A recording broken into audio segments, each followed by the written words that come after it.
Então, muito boa noite a todos. E nesta hora vamos dar continuidade à leitura da questão 257. Esta, portanto, faz parte do Livro dos Espíritos. O Livro dos Espíritos é um livro muito importante da codificação. Ele teve a sua primeira publicação a 18 de abril de 1857. Este livro é apresentado sob a forma de questões e respostas. Questões colocadas pelo Allan Kardec, autor, aos espíritos. E as respostas são dadas com recurso à espiritualidade superior. Este livro traz-nos um grande conhecimento da nossa doutrina, da relação com o mundo espiritual. É, portanto, um livro que nos deve acompanhar no nosso estudo da doutrina espírita.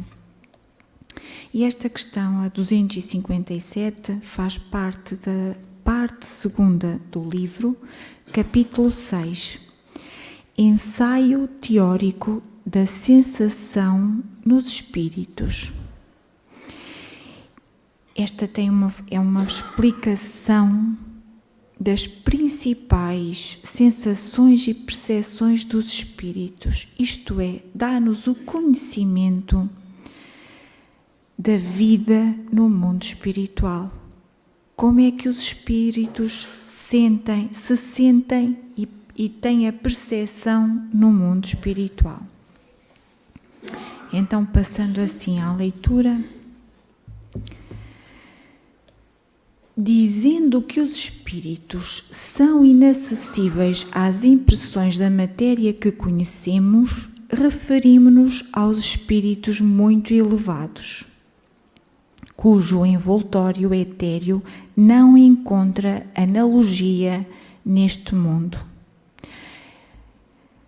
Os espíritos que não têm a sensibilidade da matéria, que não são afetados pela matéria, são aqueles que já são mais evoluídos e então eles não encontram afinidade com a nossa vibração daqui. Outro tanto não acontece com os do perispírito mais denso, os quais percebem os nossos sons e odores, não, porém, apenas por uma parte limitada de suas individualidades, conforme lhes sucedia quando vivos. Pode-se dizer que, neles, as vibrações moleculares se fazem sentir em todo o seu ser e lhes chegam assim ao sensorium comune, que é o próprio espírito. Embora de modo diverso e talvez também dando uma impressão diferente, o que modifica a percepção. Eles ouvem o som da nossa voz, entretanto nos compreendem sem o auxílio da palavra, somente pela transmissão do pensamento. Isto é, nós sabemos que não precisamos de verbalizar, de falar para que os espíritos nos entendam. A nossa meio de comunicação para com eles é o pensamento. Em apoio do que dizemos ao facto de que essa penetração é tanto mais fácil quanto mais desmaterializado está o espírito. Pelo que concerne à vista, essa, para o espírito, independe da luz, qual a temos. A faculdade de ver é um atributo essencial da alma, para quem a obscuridade não existe. É, contudo, mais extensa, mais penetrante nas mais purificadas.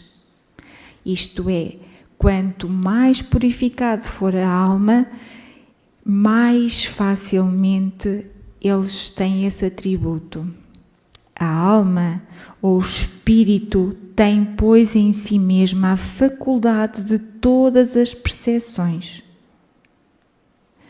Estas, na vida corpórea, se obliteram pela grosseria dos órgãos do corpo. Na vida extracorpórea se vão desanuviando à proporção que o invólucro semimaterial se eteriza. Lá está. Quanto mais subtil, mais elevado for o espírito,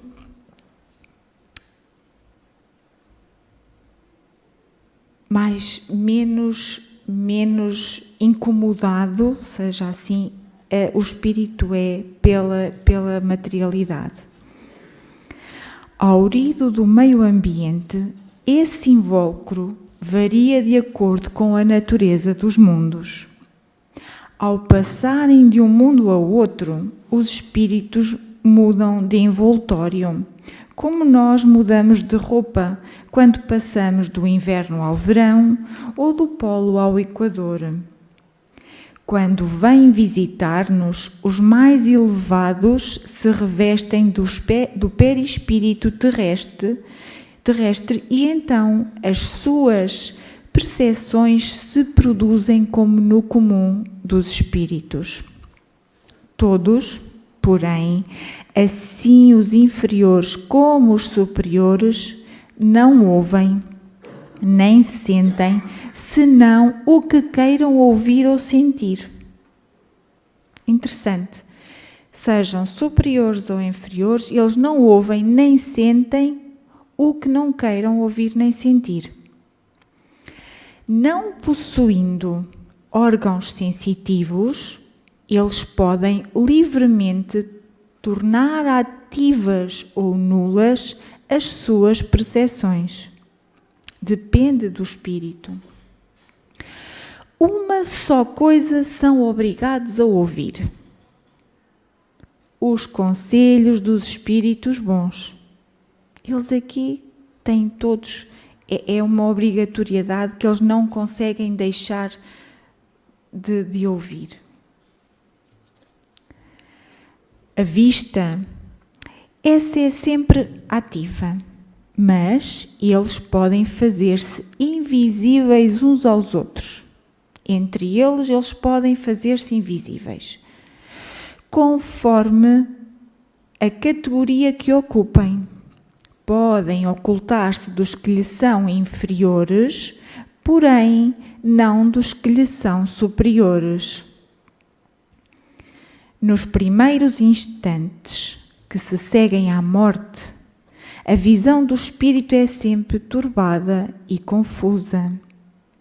Aclara-se à medida que ele se desprende e pode alcançar a nitidez que tinha durante a vida terrena, independentemente da possibilidade de penetrar através dos corpos que nos são opacos.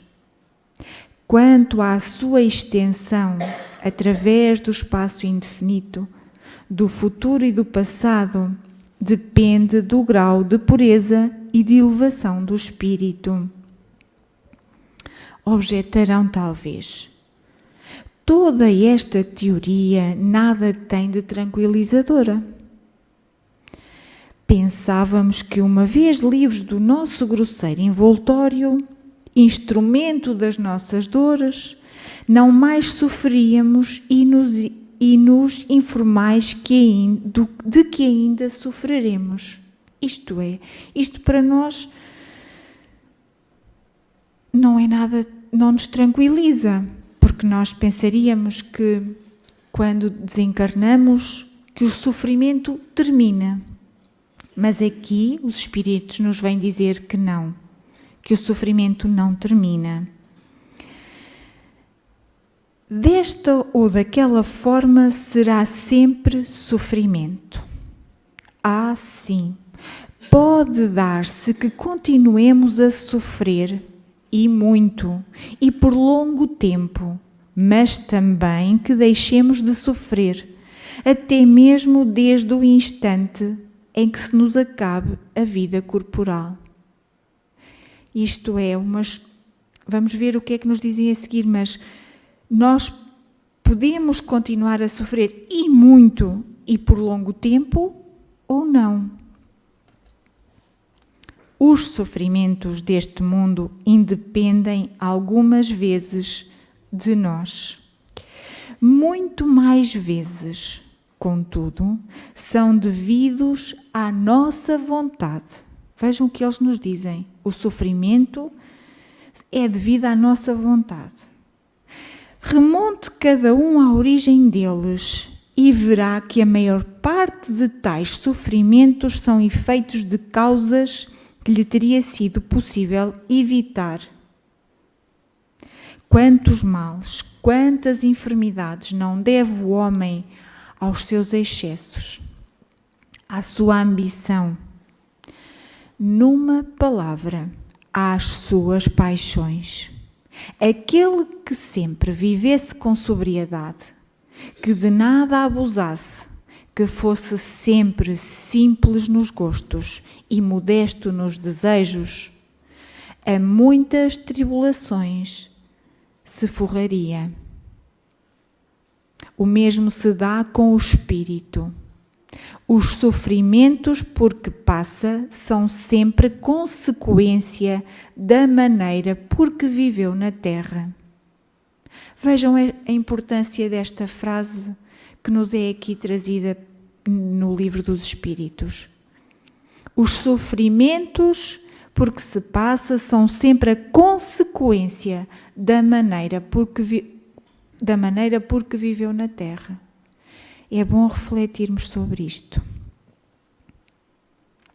Certo já não sofrerá mais de gota, nem de reumatismo. No entanto, experimentará outros sofrimentos que nada ficam a dever àqueles. Isto é, não tem o problema da gota, do reumatismo, das dores do corpo, mas tem outros. Vimos que seu sofrer resulta dos laços que ainda o prendem à matéria. Que quanto mais livre estiver da influência da matéria, ou por outra, quanto mais desmaterializado se achar, menos dolorosas sensações experimentará. Quanto mais desmaterializados, quanto mais espiritualizados nós tivermos, menos sensações dolorosas iremos passar. Ora, está nas suas mãos libertar-se de tal influência desde a vida atual. Ele tem o livre arbítrio, tem, por conseguinte, a faculdade de escolha de o fazer e de não o fazer. Então, doma as suas paixões animais, não alimenta o ódio, nem a inveja, nem o ciúme, nem o orgulho. Não se deixe dominar pelo egoísmo. Purifique-se, nutrindo bons sentimentos. Pratique o bem. Não liga às coisas deste mundo a importância que não merecem. E, então, embora revestido do invólucro corporal, já estará depurado.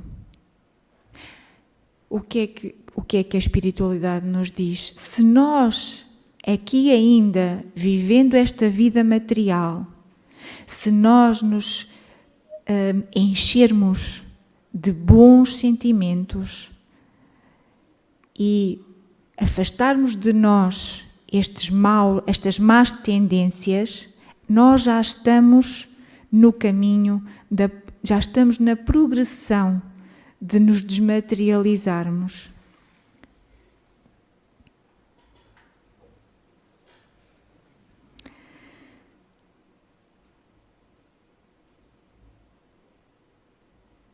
Já estará liberto do jugo da matéria e quando deixar esse invólucro não mais lhe sofrerá a influência. Nenhuma recordação dolorosa lhe advirá dos sofrimentos físicos que haja padecido. Nenhuma impressão desagradável eles lhe deixarão, porque apenas terão atingido o corpo e não a alma. Sentir-se-á feliz por se haver libertado deles, e a paz da sua consciência o isentará de qualquer sofrimento moral. Vejam também aqui muito importante. A paz da sua consciência o isentará de qualquer sofrimento moral. Interrogamos aos milhares de espíritos que na Terra pertenceram a todas as classes da sociedade, ocuparam todas as posições sociais.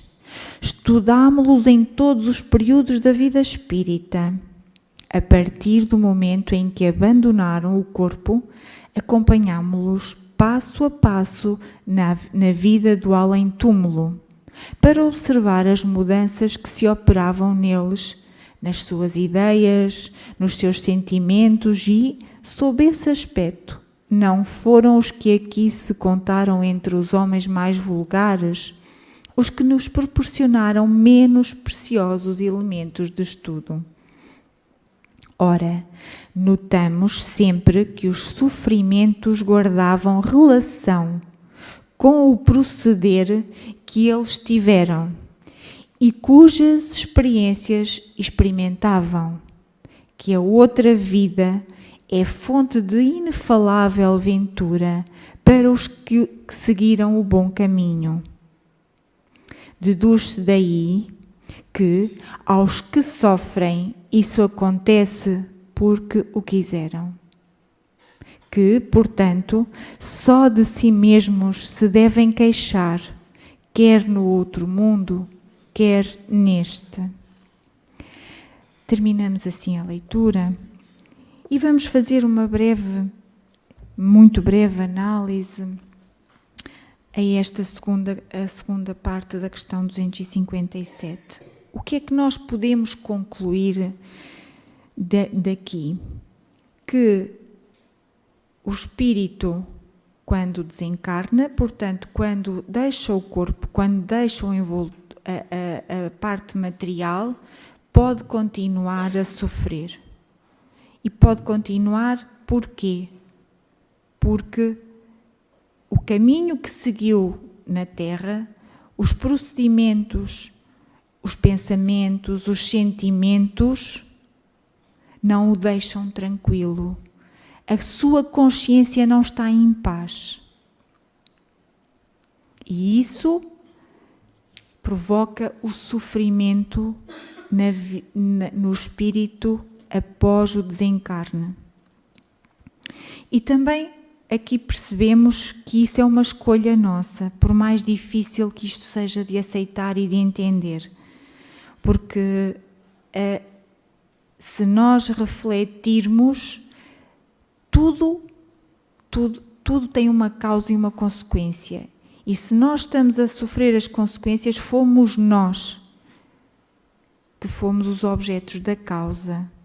Fomos nós que causámos aquele sofrimento em nós, porque não perdoámos, porque não entendemos, porque não fomos tolerantes, porque fomos orgulhosos, porque somos assim. E o que nós temos que fazer é combater estas más tendências em nós. Porque nós estamos num mundo de provas e expiações, nós estamos rodeados de sentimentos negativos. E então, o que eu acho que é importante reter é que aquele que caminha dentro das leis do Criador ficará em paz com a sua consciência. Aqueles que se ligam às paixões humanas ficam em sofrimento. E assim, com o conhecimento que nos é trazido pela nossa doutrina, pelos espíritos, pelo codificador, e com todas estas experiências que foram feitas ao longo do tempo, devemos vigiar, vigiar as nossas atitudes, os nossos pensamentos, os nossos sentimentos, percebendo que tentando seguir o exemplo de Jesus, o exemplo que Jesus nos deixou, que por aí facilitará também depois a nossa partida, a nossa transição para a vida além túmulo. Muito obrigada pela vossa atenção.